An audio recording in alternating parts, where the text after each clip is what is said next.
Un cordial saludo a todos. Nosotros somos estudiantes de quinto año de la Facultad de Ciencias Jurídicas de la Universidad de Sonsonate.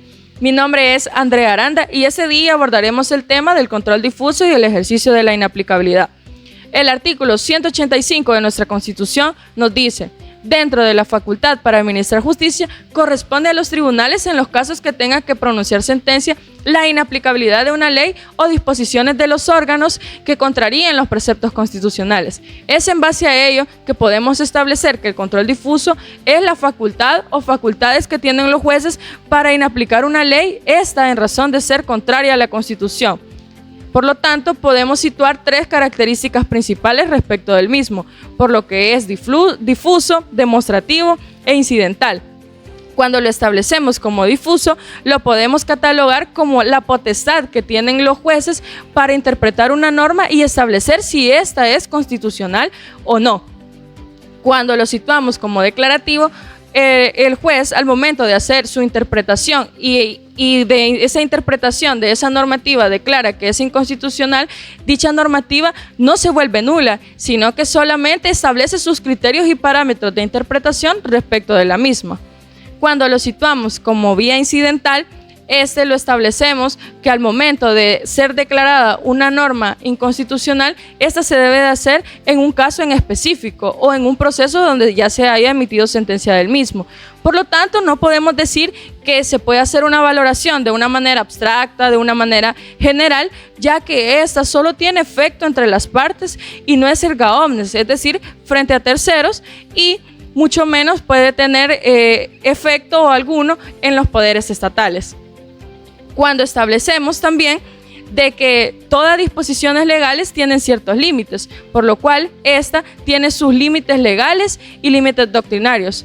El control difuso lo podemos subsumir en el artículo 10, inciso segundo de la Ley de Procedimientos Constitucionales respecto de su límite legal, en el cual nos establece que si en una sentencia donde se ha declarado inconstitucional una ley, un decreto o un reglamento, esta resulta que no lo es, entonces el juez o los funcionarios competentes no tienen por qué inaplicar dicha normativa.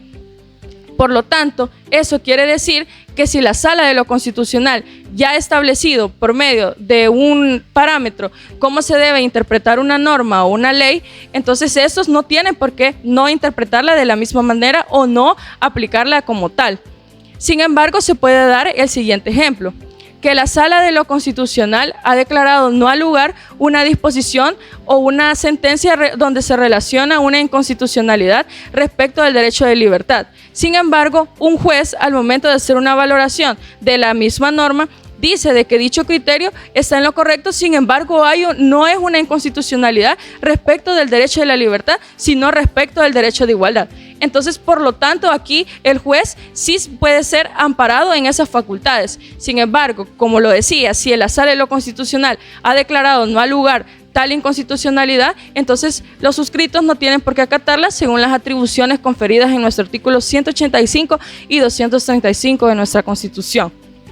Cuando establecemos un límite doctrinario, lo vemos basado en el principio de stare decisis, el cual los funcionarios o los jueces que tengan que emitir resoluciones tienen que seguir sus mismos parámetros. Por lo tanto, no tienen que cambiar dichas interpretaciones a menos de que estas interpretaciones sean subsumidas, obviamente sean muy bien fundamentadas y no deben ser análogas.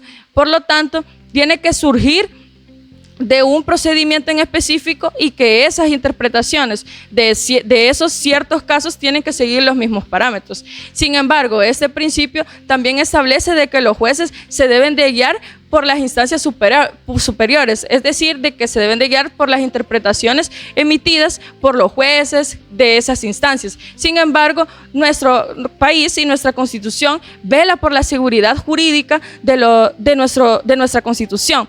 Por lo tanto, los jueces no tienen respecto de esa facultad, ya que la Constitución les da que ellos pueden interpretar la Constitución de la mejor manera, ya que son guardianes de la misma. Y eso es una gran ventaja que tiene nuestra Constitución. Mi nombre es Luis Francisco Francia Rodríguez, estudiante de quinto año de la Facultad de Ciencias Jurídicas de la Universidad de Sonsonate. Yo les continuaré hablando acerca del ejercicio de la inaplicabilidad por medio del control difuso.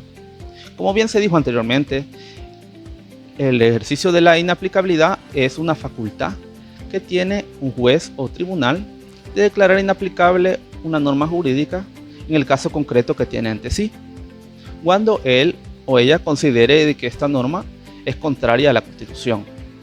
Okay. El artículo 185 de la Constitución establece la base constitucional de esta potestad para los diferentes jueces, pero es a través de la Ley de Procedimientos Constitucionales donde se regula la manera de proseguir de esta potestad que tienen los diferentes jueces en El Salvador.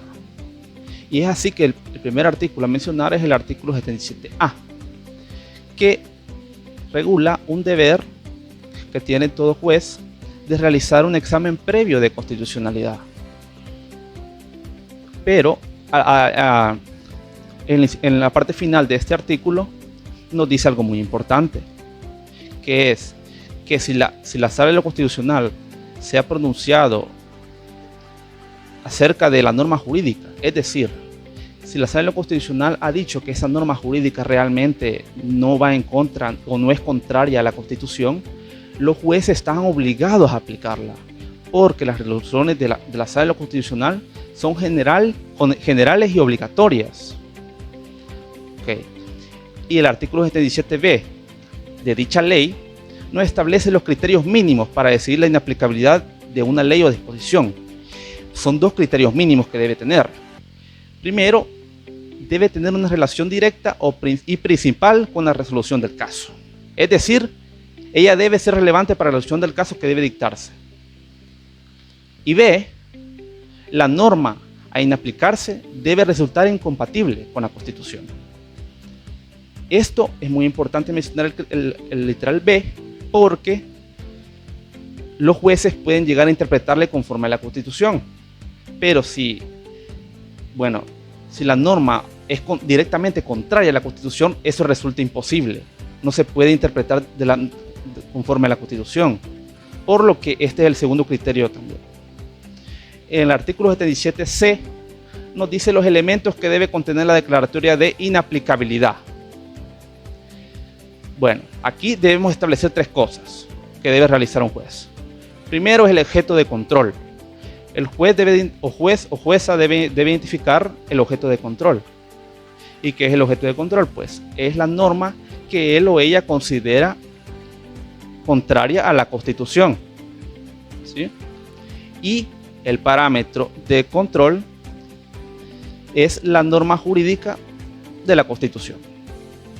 Ok, una vez tenido esas dos normas jurídicas, ya teniendo el objeto de control y el parámetro de control, existe el deber de fundamentar para el juez, fundamentar el por qué él o ella considera que esa norma es contraria a la Constitución. Ok. Ahora el artículo 77D nos regula también lo que son los efectos que tendrá esa resolución en el caso concreto en que el juez o jueza declare inaplicable esa norma jurídica.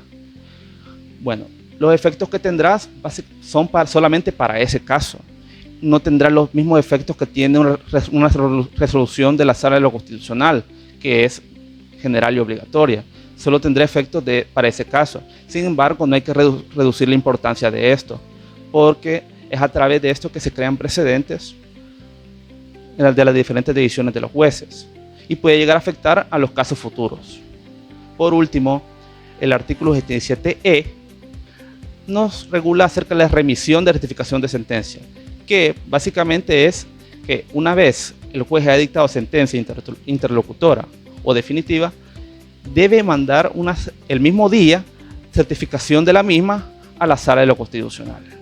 Un gusto, mi nombre es Alison Mendoza y en esta ocasión abordaremos el tema del control constitucional sobre derechos colectivos y derechos difusos. A manera de introducción explicaré en qué consiste el control constitucional. Este es un proceso mediante el cual se verifica la conformidad de las leyes, decretos y reglamentos de nuestro país de conformidad a la Constitución de la República, puesto que busca garantizar la supremacía constitucional para mantener a nuestra Constitución en la cúspide de nuestro ordenamiento jurídico que nos rige como Estado. Hay que tomar en cuenta ciertos elementos muy importantes para que exista un control constitucional. El primero de ellos es que exista una Constitución con fuerza normativa.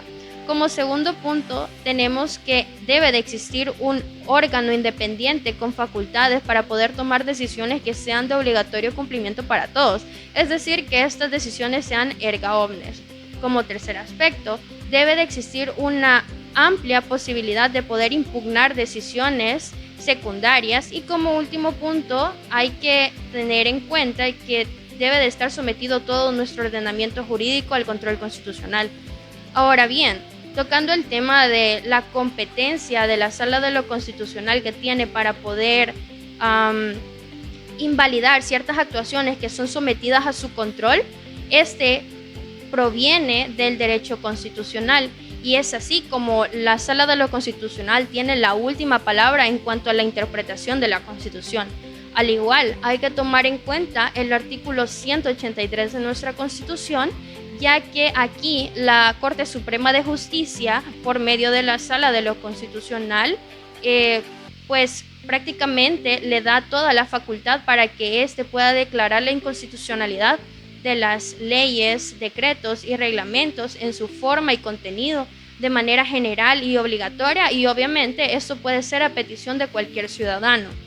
Además, habiendo dicho esto, podemos tomar en consideración o podemos concluir que la Sala de lo Constitucional será el único órgano jurisdiccional competente para que tenga la competencia que establezca el artículo 183 de la Constitución, tanto en el ámbito interno como en el ámbito internacional. En este último caso, o haciendo énfasis en este último punto, todos los actos y decisiones que se tomen y que afecten directamente a El Salvador van a tener ciertas consecuencias que son importantes destacar. La primera de ellas es la aproximación directa que existe entre el artículo 174, inciso primero, que permite afirmar con claridad de que la Sala de lo Constitucional tiene la capacidad para invalidar tanto en carácter general y obligatorio disposiciones jurídicas directamente que afecten directamente a la Constitución. Además que estos van a producir ciertos agravios de trascendencia constitucional. Por su definición, la competencia de la Sala de lo Constitucional que tiene para invalidar, como ya lo he mencionado, viene o proviene del derecho constitucional. Además, por tanto, es así que esta es la encargada de brindar la protección constitucional concentrada. Realmente esto no se trata nada más y nada menos que una instancia jurisdiccional con competencia especial. Es por ello que a pedido de cualquier ciudadano salvadoreño y por medio de un proceso de constitucionalidad, va a conocer sobre todas las actuaciones o sobre todos los actos y vulneraciones directamente que le corresponden o que estén vulnerando nuestra ley suprema, en este caso la Constitución.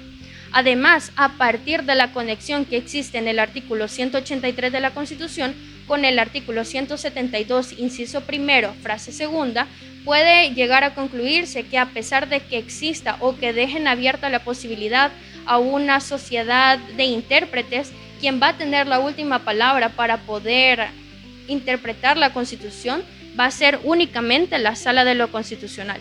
Es por ello que hay que tomar en cuenta el considerando que la Asamblea Legislativa realizó, que es el considerando primero del Decreto Legislativo 45/2006, donde por ello se agregó el título quinto denominado la inaplicabilidad de la ley de procesos o de procedimientos constitucionales. Tal y como acertadamente lo establece la Asamblea Legislativa, nuestro país ha adoptado dos sistemas de control de constitucionalidad. El primero de ellos es el control difuso, el cual es otorgado a todos los tribunales ordinarios del país. Esto lo encontramos establecido en el artículo 185 de la Constitución. Como segundo punto tenemos el control concentrado, el cual es otorgado únicamente a la Sala de lo Constitucional, y esto lo encontramos establecido en el artículo 183 de la Constitución.